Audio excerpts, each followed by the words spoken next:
Okay, so let's slowly make our way back. For this next step, we're going to have to peel off this beautiful Dog Days RC chassis protector made by our friend Sean Duffy.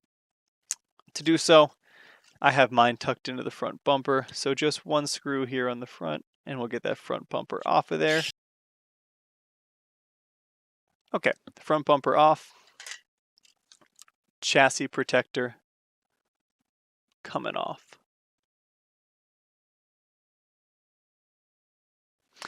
All right, so we got that chassis protector off. Now we can access those underneath screws.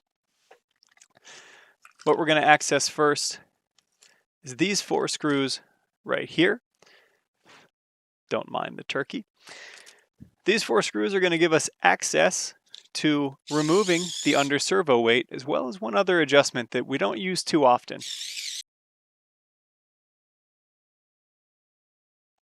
Okay, now that we have those 4 screws out, we can just take off the whole front end. We're doing this to gain access to this under servo weight. We are not going to need that in there for our dirt racing. So that is it doesn't say, I think that's a 20 gram weight somewhere around there. So we got that out of there, 20 grams out of the front end. While we're here, this piece in here is just a spacer. Now that's in there because there's an option. This replaces that and moves the whole front end 5 millimeters up.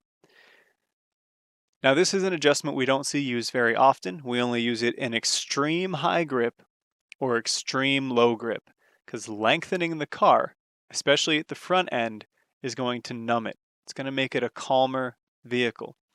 So we do this for super low bite dirt because we just need the car to be easier to drive. That's all. You won't see me doing this on any of the carpet tracks we run at in the winter. You might see me do this at RC Madness for turf nats or something, but there's not a lot of conditions we use this +5 in. But I am going to start with it primarily because this car's never seen dirt. My dirt setup knowledge for this platform comes from the original laydown, which was a longer car. So by putting this 5 mil spacer in here, we're kind of returning to what I know as a baseline. The other reason I want to do that is because with the Schumacher, you can flip the front arms and make it 4.5 mil longer than the shortest setting, which is almost the same as 5. But I don't want to do it that way, and I'll show you why in a second.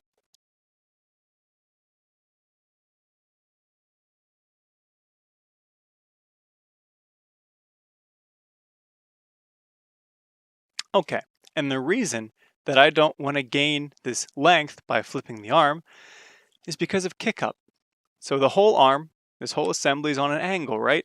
So if I lengthen it forward on the arm, I'm actually going to lose droop, which I do not want to do for the type of racing we're going to be doing. I don't want to lose that droop. So that's why I'm going to use this +5 spacer instead of going forward on the arm. I don't want to lose that droop. The +5 happens on a flat plane. The +4.5 you can get from the arm is on an angled plane. So that is the reason I'm doing the +5 spacer instead of flipping the arms.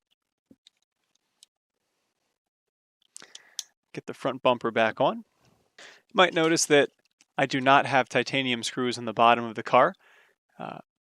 Reason for this being is that I hit minimum weight without doing it because I use the carbon chassis as well as a fairly light 4800 battery from Fantom. So to change these screws to titanium would just mean I'd have to add more weight. So I start at the top, I work my way down until I hit minimum because then that weight is as low as possible. If I put on the aluminum chassis, then I'll put on titanium screws because then I won't have to be concerned with minimum weight anymore. You may have been told to not run the carbon chassis, and there is a good reason for that because the carbon chassis springs. It acts as a spring in the corner as it twists, and that spring has to unload coming out of the corner. It can make the car do weird things.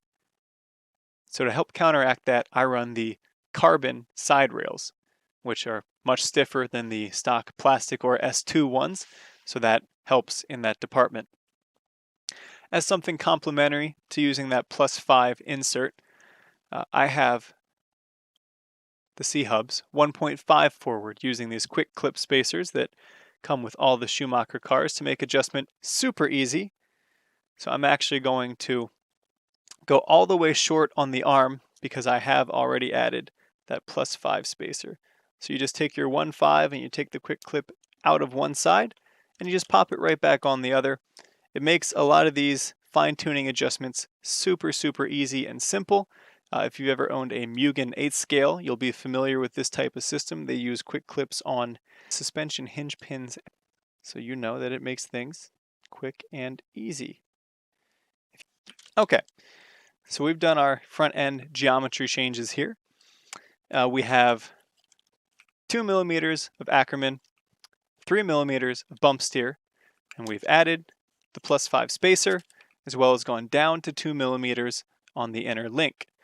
We are not going to shorten the inner link at this time, but if I get to the track and I'm not making enough front end grip, that will likely be the first thing I do. So I said we'd be starting at the front of the car and working our way back. So now we move on to the middle, the electronics.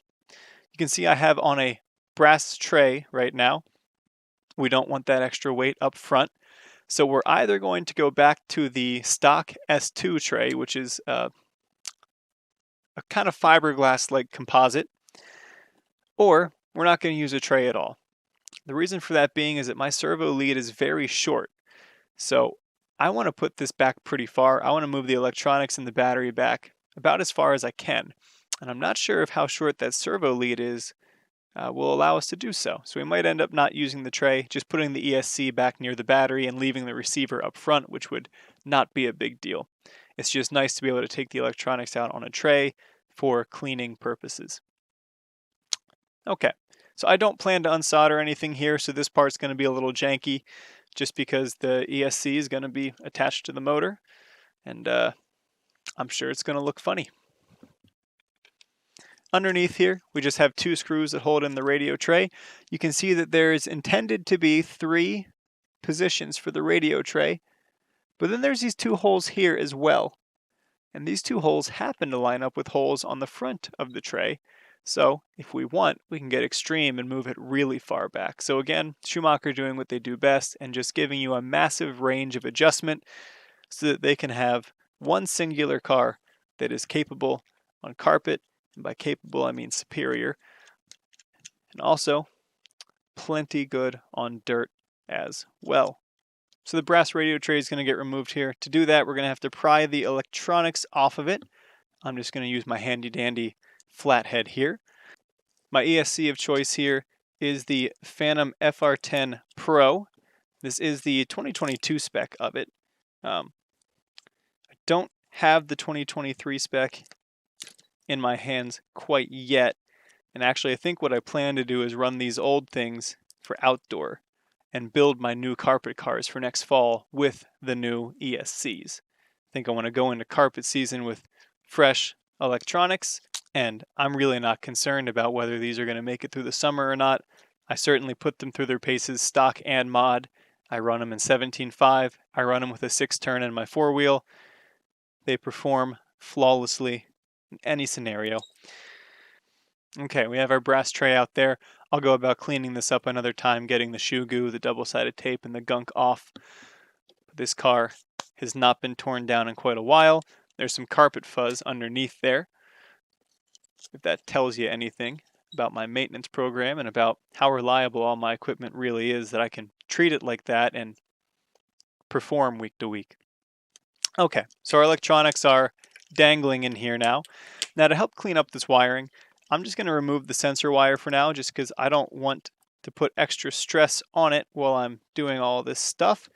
And we're going to inspect this for tears because I think I pinched it under the battery tray pretty good at one point. So we'll probably just replace this while we're at it. Why not?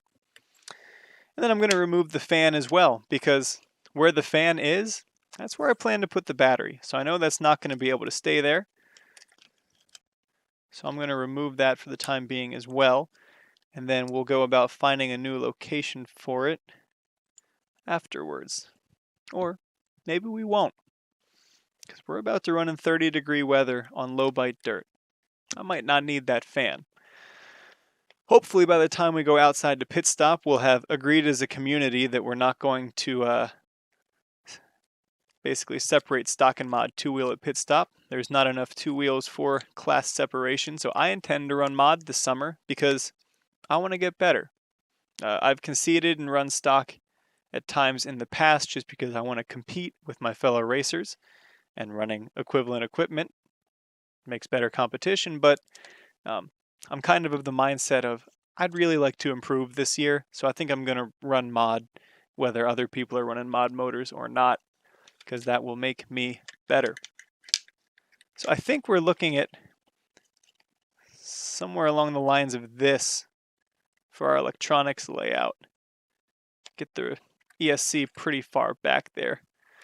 Let's find out exactly what we're going to do by moving this tray the whole way rearward, getting the battery back in there. So this is super simple. This is the kit Schumacher tray. This is how the car comes. One nut on either side. Usually it's a nut and a shim, but I put some flange nuts on there instead, so I don't have a shim to keep dropping. And we're going to move this all the way to the rearward position, which will put the battery just about right up against the motor. I'm going to put those nuts back on because I am pretty confident this is where we're going to be starting out. At the very end of the video, we'll do corner weights again so we can get a comparison, a before and after. Just how I have the battery mount. Is that going to interfere with the sensor wire? No, it will not. Looks like I'll even be able to adjust timing without moving anything. I'm using this in a bit of an unorthodox way with the O-rings, so I just want to make sure I'm not too in my own way. We're just going to go ahead and put the brass weight in there for now, since I'm fairly certain we're going to need it to make minimum weight, and it's going to be rearward weight anyway. Okay, so we've got the battery in there. What I like about these trays, and well, it's why I designed them this way, I have these tabs on the side that cradle the battery. These cannot slide around. You do not need to adhesive or fasten these to anything. They just cradle the battery. And as long as your battery doesn't come out, neither do they. The other nice thing is I run my sensor wire under the battery, so I can leave the tray in when I take the battery out, and the sensor wire will stay in its nice little tidy channel. Okay, so we're going to put these O-rings back on and get a good idea of where we're at. All right, that's going to clear the pinion. That's good news. This is going to clear the motor. Good news. Okay.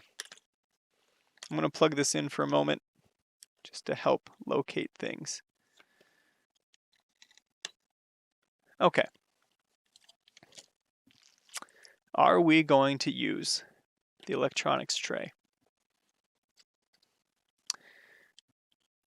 I think we may, just with the receiver in front of the ESC. I think that might be the schmoove here, if you will. Oh yeah, that'll work. That'll work, and then we can put the cap pack right alongside, so we can still have all three electronics on the tray without having to lengthen any wires. That will be lovely. So there's our plan. We got the cap pack, the ESC, and then the receiver is under my thumb. So that's how we're going to do that. So you have these three holes for the radio tray. Try to get something, yeah, bright behind there. The three holes for the radio tray, but then you also have these two holes down here that the radio tray has a different set of holes that lines up with. So you can put your electronics the whole way back against the battery in the most rearward position without drilling any holes. This is, again, just one of those things I really love about the Schumacher stuff is they provide every range of adjustment you could come up with, probably more than you'll ever need. So our electronics tray is going to go there. Now the brass electronics tray had a threaded hole in there, but you're supposed to use a nut with the S2 one here. I gotta find those M2.5 nuts. I know they're in my box somewhere from when I took it out. I didn't just find the nuts, I remember them.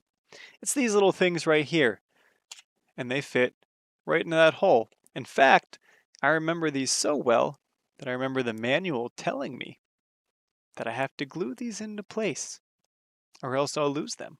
So we're going to get our electronics tray back in there. We're going to go with the most rearward standard position for now.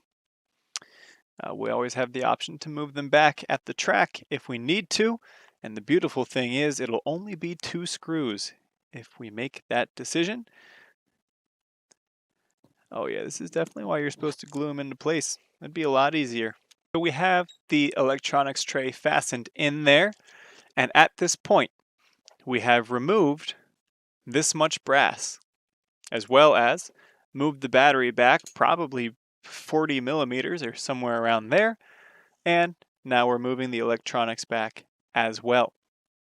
I'm a big shoe goo guy, so I'm actually going to leave these electronics loose for now because I have time to let it cure, and whenever I do, I much prefer to use shoe goo to fasten in my electronics. It has absolutely never failed me, but it stays liquid for a while, so I don't want to have to be working around it and this stuff sliding around in it while I'm doing the rest of this video. So I'm going to leave these loose for now, and I will do the shoe goo overnight.